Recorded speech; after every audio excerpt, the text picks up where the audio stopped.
welcome to Star Wars as I Remember, the series I'm going to do where I talk about Star Wars books that I read a long time ago.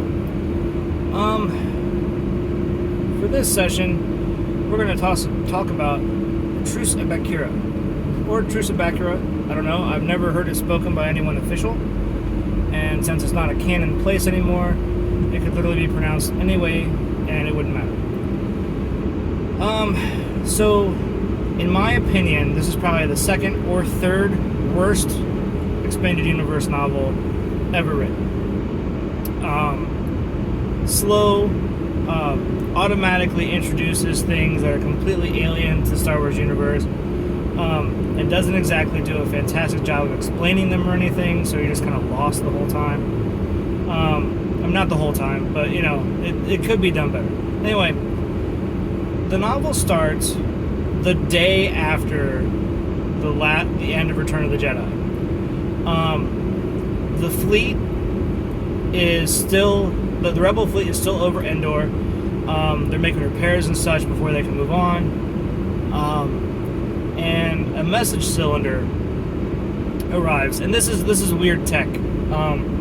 So, in this galaxy with all this near instant communication and everything, this far outlier Imperial world decides to communicate with the Emperor through basically a small drone that can travel through hyperspace and deliver a message to its intended recipient. So,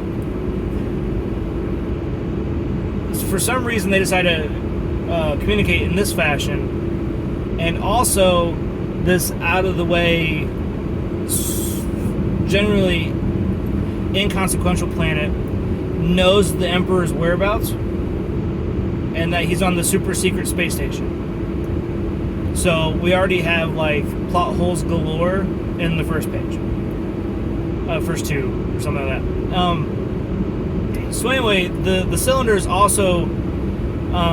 has a self-destruct mechanism that if someone who isn't the Emperor or a designated appointee, whatever, opens it, that these two pieces will come together, and when they do, it self-destructs. So Wedge Antilles is the one who finds the cylinder, goes EV from his X-Wing, and actually shoves his hand in between the two parts so they don't self-destruct, so that it doesn't self-destruct. And eventually they get him out, and he's in Bacta for his hand and stuff. And it's a distress signal from this world called Bakura, or Bakura, whichever. Anyway, that there is a new species called the Siruk. I'm probably butchering that. Doesn't matter. They don't exist. And that the Siruk have been attacking them and are enslaving their people. So the rebels decide to send over what they can to try to help. And in this case, there's a ship called the Flurry, which is fantastic. It's an actual carrier. And that it has a command pod. From the top, it's kind of triangle shaped. It has a command pod.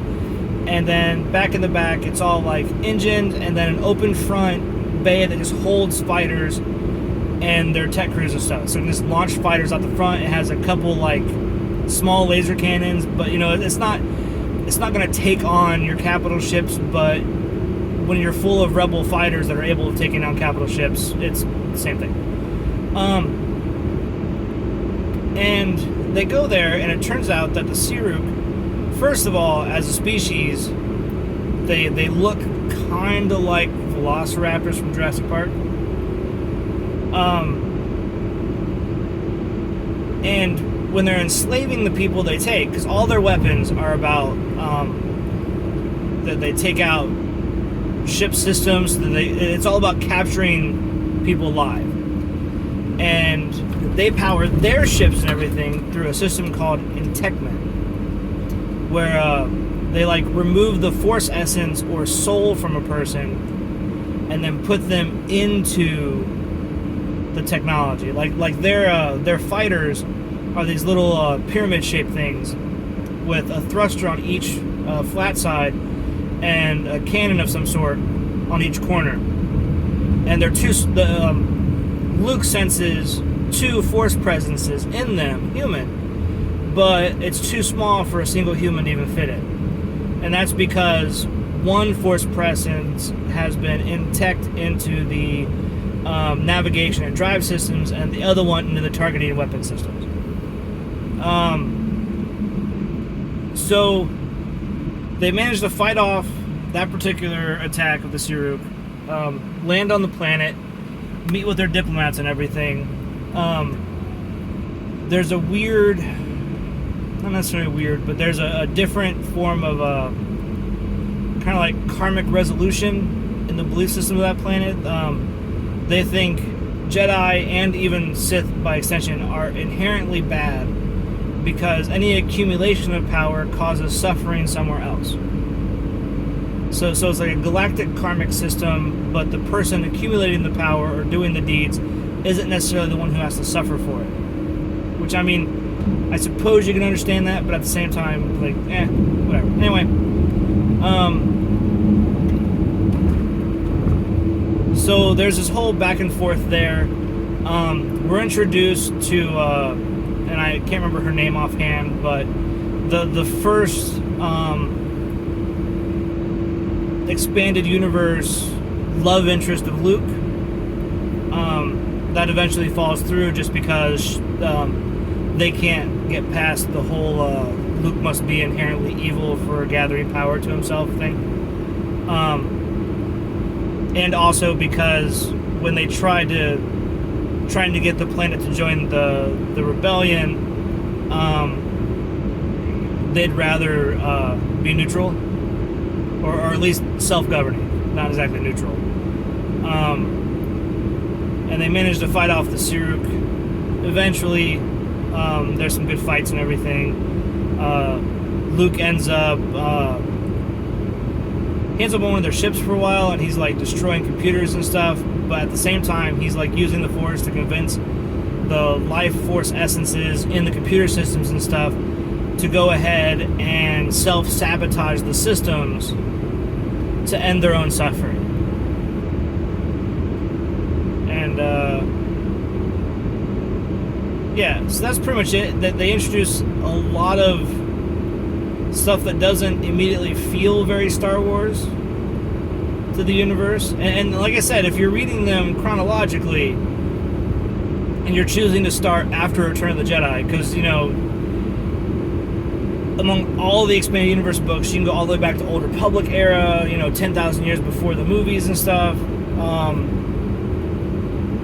You can start with the movies and end up reading stuff that happens during the Clone Wars and everything. But for when I started reading, you pretty much had to start, if you're going chronologically, because you don't have to start anywhere other than where you want to. And this isn't even how I would recommend starting to read the franchise.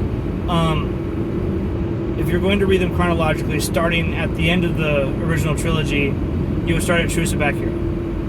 And, it's just going to be kind of weird and kind of a whole lot of slow. Not the best start, if I were to recommend something, just really recommend something,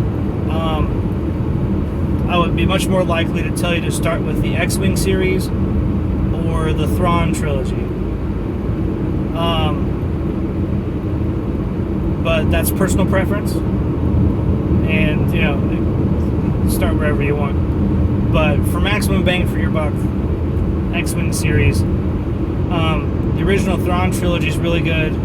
Although, if you decide to do the audiobooks, you'll realize pretty early that Timothy Zahn has a real like for the word sardonic at that point in his writing.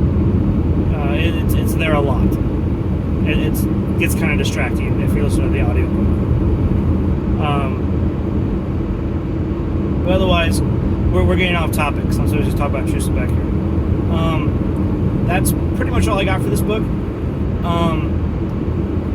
I've read the majority of the Star Wars Expanded Universe at least 10 times a piece, several of them way more than that. Truce Back Here is one of the books that I've only read once. And there's only 2 books that have that honor, and maybe tomorrow I'll do the next one. All right, later, guys.